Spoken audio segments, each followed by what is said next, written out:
Welcome to a new episode of Bone with Caro. Where am I with the... Welcome to a new episode of Bone with Wadih and Caro. Welcome. So, what are we talking about today? So this series of videos is going to be about bones. You know me, I'm a bone scientist. Caro is also a bone scientist. I tried it. Say something. A very funny one. You're going to get to know her a bit here. The whole idea of the series is to bring to you the latest science about bones. We're going to be reading papers and latest published research and share it with you for free. We are not doctors, medical doctors.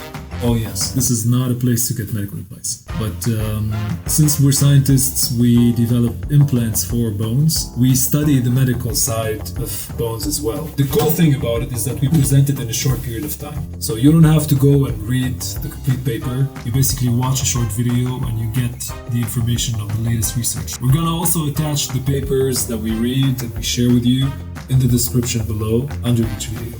So if you're interested, you can go there and look at it. You also see that we have a lot of materials here with us, which we're going to be showing you throughout the video. So the video is not going to be just us talking and sharing with you what's in the paper.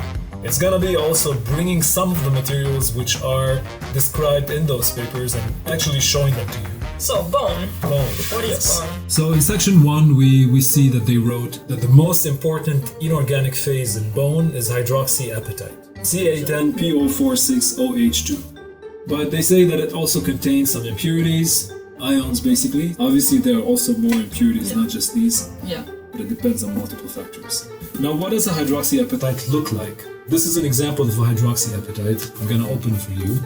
It's a white powder, but this is obviously not one which is extracted from an actual bone. You see the dust. This was synthesized from a chemical route, but eventually, from a chemical perspective, the chemical formula or the composition is similar to that which is in your bone. The inorganic part, the inorganic substance is calcium phosphate, which has different phases, and the main is hydroxyapatite, but behind hydroxyapatite we also have some secondary phases, such as tricalcium phosphate, for example. Alright, now for the organic part, because the bone is made of inorganic materials, ceramics, and an organic part, or a part which has more carbon. And the most abundant form of organics in the bone is called collagen type 1. And it accounts for 85 to 90% of the total amount of proteins in the bone. But we have other non-collagens, which are not this type 1 collagen. And they are, I think I read before, around 200 species.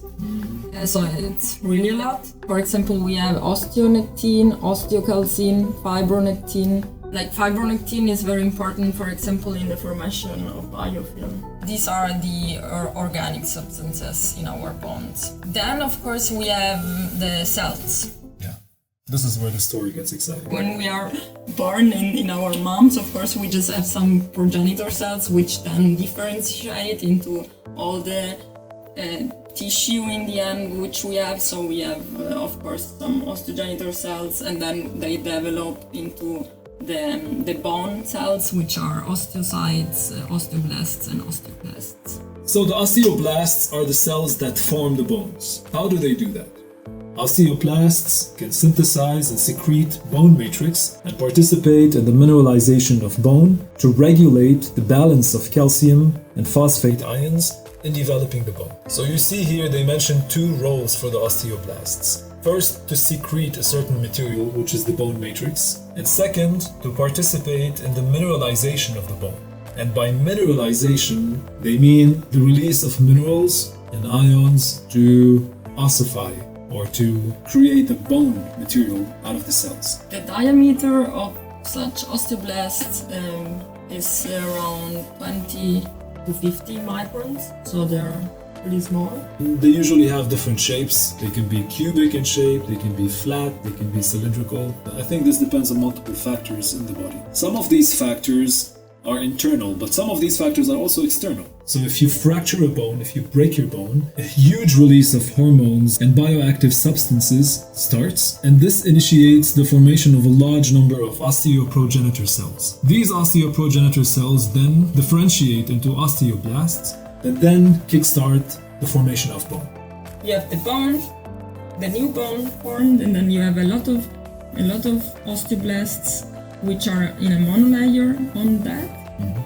These osteoblasts have these protrusions so that they can like bind together also with other cells, and they form a network, they form a structure. Yeah. Right, a cohesive layer on top of the bone. Yeah. At this stage, the material that forms the bone is what we call the bone tissue. And the bone tissue is mainly made of mineralized collagen fibers. So they are organic collagens in a fiber form, longitudinally aligned along the length of the bone, and they are mineralized. Now, the shape and the alignment of these fibers give the bone its bending strength. The structure of the bone has an impact on how the mechanical properties of the bone are. It's important here to mention that the spongy part of the bone is not exactly like a sponge. It's not soft and ductile, right? Yeah. It's quite hard and stiff, but it has a lot of pores. I think nature does additive manufacturing all the time because it's always adding something and building on it. Okay, before we leave, we want to show you something here because we have a bone with us. That's acetone, right? Yeah. So you can open it without time. Yes. I'm gonna give you some gloves.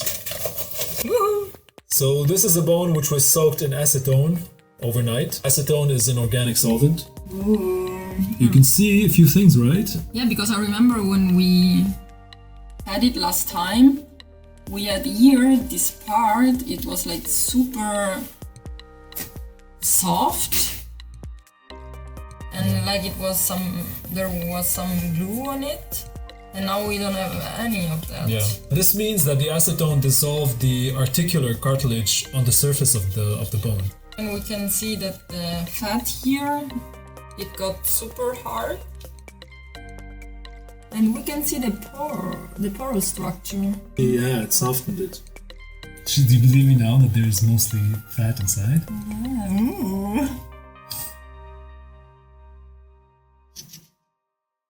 Are you getting any fat out? Yeah. Oh, yeah, you go. So what did we learn today? What did we learn today? For example, for me it was interesting to hear that as soon as there is a fracture, the progenitor cells all of the sudden just differentiate into osteoblasts. So I was thinking before that when I broke my hip, like in my hip it was like they all wanted to become osteoblasts to heal my bone. Yes, and it's important to know that a bone is basically made of Calcium phosphates, yes, we love them. And mineralized collagen fibers. And they are what makes our bone so strong in the end, right? Strong and tough. And tough. So they can hold a lot of force, at the same time they can bend it. Yeah. And also the cells. Especially osteoblasts. They are the ones who start forming the bone tissue. Yeah. Very good. I hope you benefited from this video. We hope it was informative. This is the first one, so it has all the basics. Obviously, as we go along, sure, you can... Oh. See why I brought her tissues? I knew she's gonna I am mess up the whole like a kid, I'm sorry. So now you saw a bone jumping into acetone. Right, as we go along, the next video is gonna also have some basics sometimes, but it's gonna be about the latest research. Stay with me. From time to time, we're gonna be running some experiments. I have to move around the lab, if not I'm bored. Then it's yes. Alright, thanks for listening. Yes, thank you. And see you in the next video. Bye. Ciao.